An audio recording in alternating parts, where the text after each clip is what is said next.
When I was a few years into my pageant journey and I started competing nationally and internationally, I knew that I was going to have to grow my income in order to invest in the resources, the outfits, the travel, the support, in order to be a very top competitor. And growing my income at the time usually looked like doing one of two things, one of three things, really. One, it was picking up more hours at the jobs I had, whether it was at a bartending job, personal training, or working as a nurse. It looked like picking up another job. Oftentimes, I would work like 2 to 3 jobs on my competition journey and then do all my pageant prep in between these different jobs that I had. Or the third thing was doing fundraising related activities, whether that was selling outfits, running events, different things to help my community, help me raise funds so that I could go compete. But now that I'm a business owner and an entrepreneur, it's so funny how the way that I think about growing my income and scaling my income has actually changed. And it actually doesn't come from putting in more work necessarily and working more hours as much as it does having a better strategy and a smarter structure to scaling my income. And this is the second episode of the 200K series where I'm breaking down very specific and strategic steps that took my income from being literally only $1,000 my first year in business back in 2019 to now within the last year earning over $200,000 as someone working in the pageant industry, which is honestly something I did not even know, fathom, could think was possible. And it's not something that I see other people doing. And one thing I know about the gals in my community is that you all know that you're meant for a lot more. And you want to be a really big deal, and you don't want to have to sacrifice your opportunities, your fulfillment, your freedom because of your income. And that's why I'm running this series so that you can understand the moves, the shifts, the strategies so that you can be able to do the same. And I promise you could literally take the things and steps that I'm breaking down over the next few episodes, start implementing them consistently in your life, in your business, and watch where you can be a year from now. Watch where you could be 7 years from now doing something very similar to me, if not even bigger and better.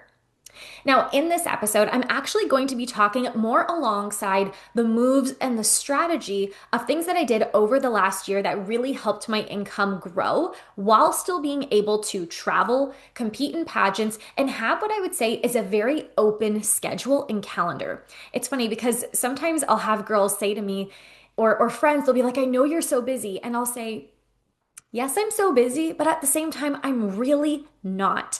Because my schedule, the way that I've built it, is not to be on calls for 8 hours a day, is not to have to work 5, 6, 7 days a week. Yes, I do work in different ways, and I am busy and I do work hard, but I don't feel like it's nearly as much as when I would have to work like 40-hour nursing weeks. And so that is what I'm going to be sharing here because I remember it was when the time, I started coaching for a few years and I remember looking at my calendar and I would see 8 hours of calls, 8 to 10 clients the very next day. And I would look at that and be so dreadful. I would think, oh my goodness, how am I going to do this? I'm going to be exhausted from doing all of these sessions. It's a lot of energy that you're giving. And from that moment, I knew that wasn't going to be the way that I was going to grow my income. And then I also thought logically about it that one, what if I got sick or what if an emergency happened? And now I've got like 20 to 40 hours of clients and calls that I have to reschedule. But it's like, well, when do I reschedule them? What if the next week is full and the next week? What if I want to be able to travel? There's an opportunity that comes up, but I can't because I'm locked down to my calendar. Or even bigger picture, I'm about to be 31 years old and let's be real, like I want to be a mom in the future. How am I going to be able to work and be present? And, even right now I'm a dog mom. How am I going to be present with my fur baby if I'm on calls 24/7? I just knew that wasn't the life, that wasn't the business I wanted to build. And so we're going to go through, I love doing things in threes, my pageant gals, you know it. So I really identified over not just the last year, but the decisions that I've made and the moves that I've made to scale my business to 200K. And these are the three biggest things that if you're sitting and you're like, okay, I don't just want to work super hard. Well, you do want to work hard, but you don't want to be locked in to calls and calls and calls all the live long day. These are the three biggest things that I did that help my income still grow and still scale while having a lot of spaciousness and a lot of freedom and openness to do the things that I want throughout the day. So the very first thing that I would say is that, and y'all knew this was coming, the main way that I work with my clients is in group programs that focus on a transformation.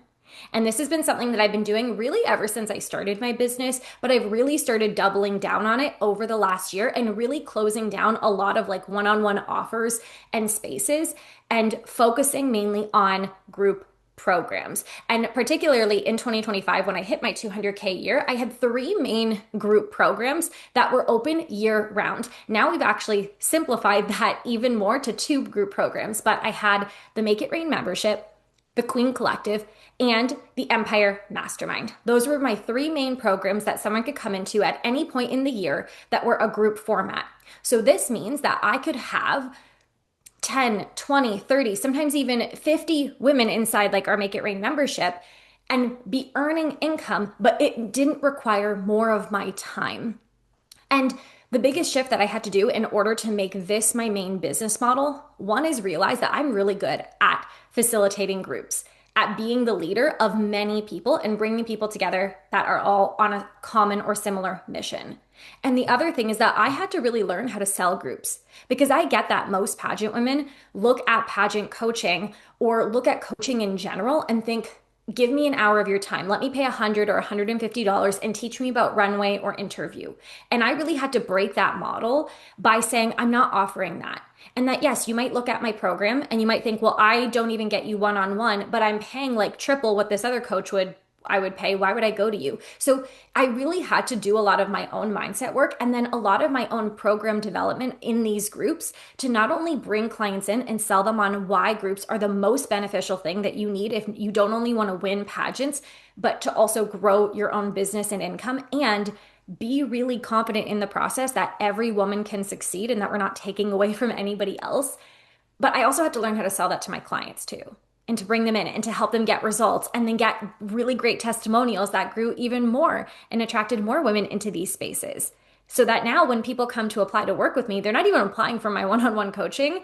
They're applying for my group programs because they are transformative. They don't just focus on one skill or learning one thing and then going off. They really do focus on what I call, and what the second point is, a client journey.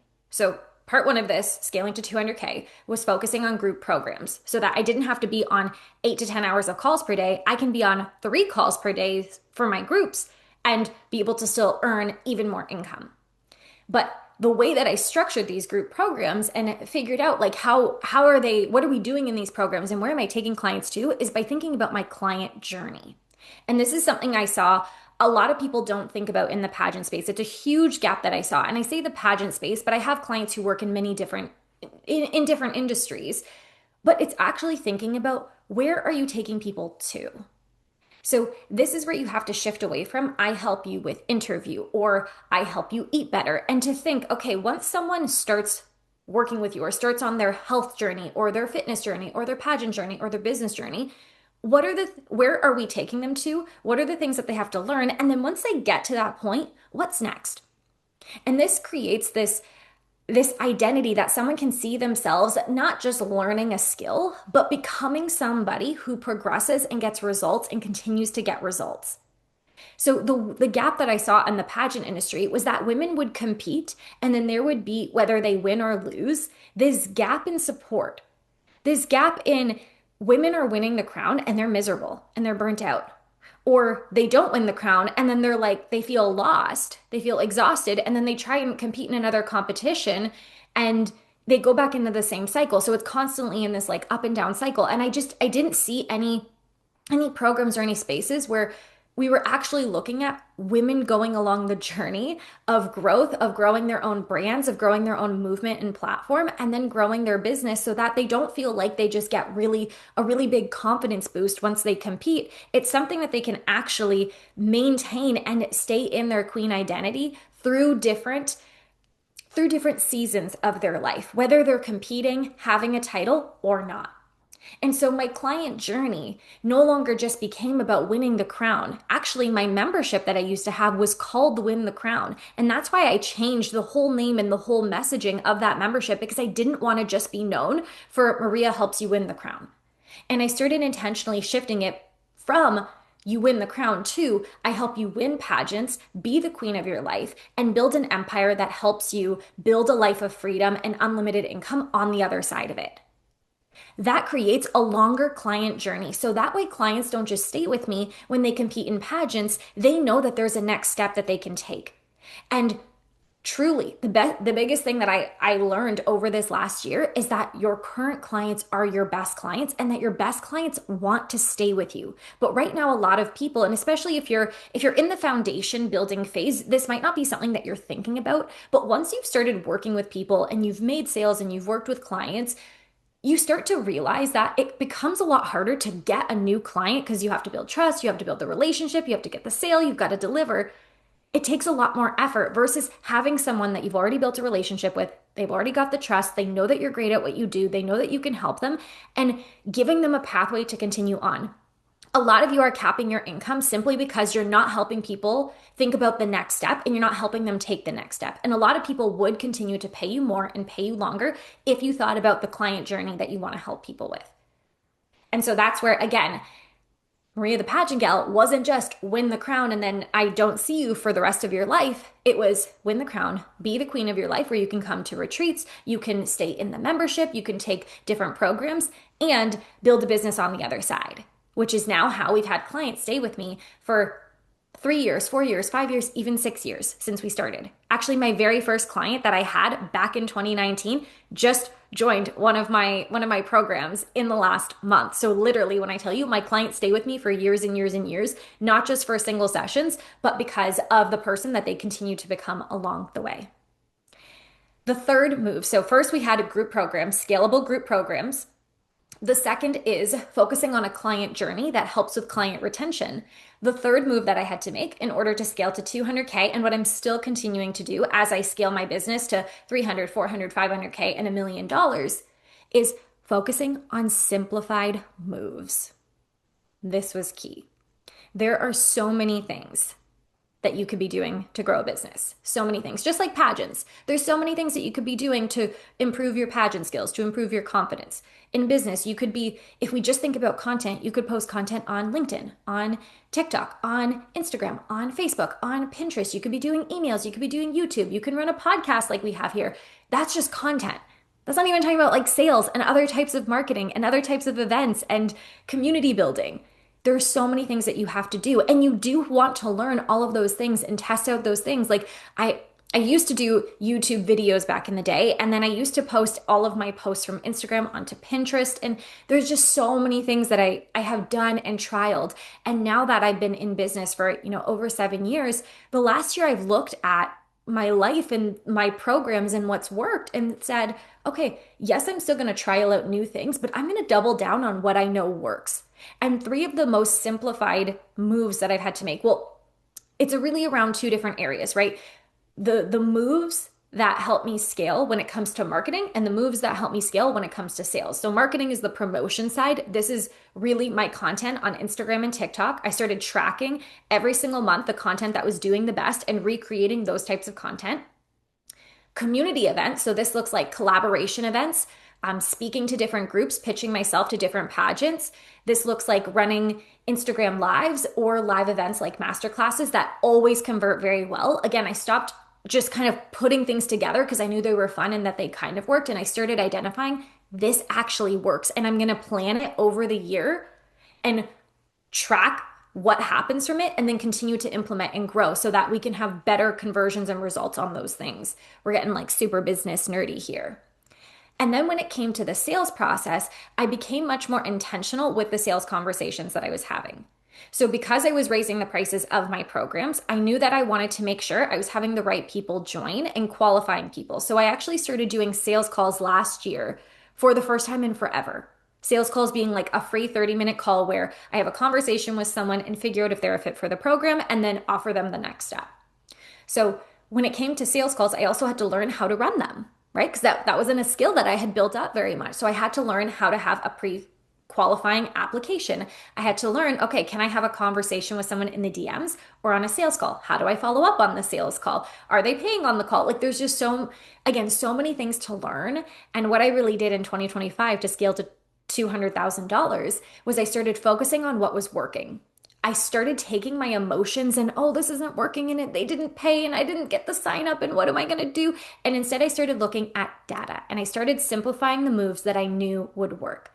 And keep in mind, things are going to change, times are going to change, algorithms are going to change, but it's up to us to decide what am I focusing on right now that I know will yield a result, that I know has the potential to get new leads in the door, new potential clients interested, and new sales.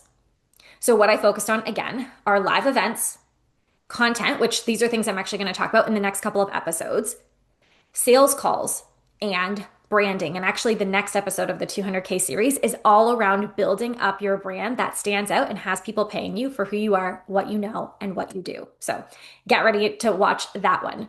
But overall, to recap this episode, what I want you to know is that growing your income does not always mean, and it actually does not mean at all, that you have to work harder and work on more calls. Yes, you're going to work hard no matter what, but it doesn't mean that you're going to be working 24/7, 80-hour weeks.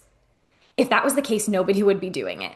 And on top of it, you really do want to learn how to build up your business and income and clients and programs for the lifestyle that you want, right? If you want to have kids, if you want to be a dog mom, if you like to go to Pilates at 9 a.m. on a Friday, like I do, if you like to travel multiple times per year, yes, you can do that while working a full-time job, but what about a business that gives you the flexibility to do all of these things and have a ton of space in your day to take care of yourself, to get a full 8 hours of sleep, to enjoy your warm cup of coffee in the morning?